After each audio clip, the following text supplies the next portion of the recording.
I've heard a lot of people say 2024 was a bad year for movies. They blame it on the actors and writers' strikes. They blame it on the large amount of sequels that released. I acknowledge all of that. I still think 2024 was an exceptional year for film. It might be the weirdest year for film, and perhaps the modern summer blockbuster is dead, but so many creative films came out of this year, and a lot of them still made money. Here are my 10 favorite movies of 2024. At 10, I have The Wild Robot. Beautifully animated, funny, a great message, but most importantly, it's a film that's going to force Disney to step up their animation game. At 9, I have A Real Pain. Kind of depressing, but a beautiful story of grief and family that features two really interesting performances from Kieran Culkin and Jesse Eisenberg. At 8, I have Kingdom of the Planet of the Apes, a deeply flawed movie that services as excellent fan fiction for anyone who follows the Planet of the Apes series. But the real reason to love Kingdom is for its insane Kevin Durant mocap performance. At 7, Kinds of Kindness. Doesn't really work for everyone, but letting Yorgos Lanthimos run loose with Hollywood's most talented actors is a fun time for me. At 6, I have Saturday Night. I think a film everyone thought would have more draw this award season. Ultimately, I think you need to love SNL and comedy history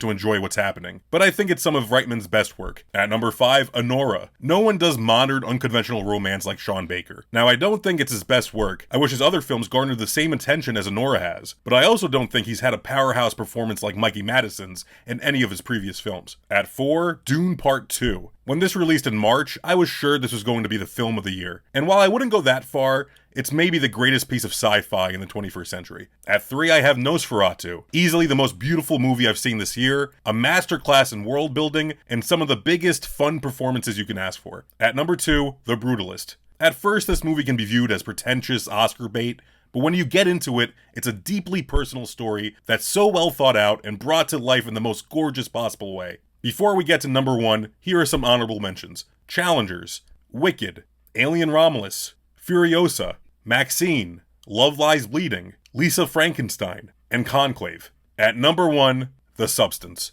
I love this film. I adore how different it is, yet so inspired by other works in cinema. I love how far they take everything, and I love that there's like 5 messages in this movie that all blend together perfectly. The film points fingers at everyone, including ourselves, letting us know society is the worst. Here's a hilarious, gross way to show that. What did I miss? What do you agree with or disagree with?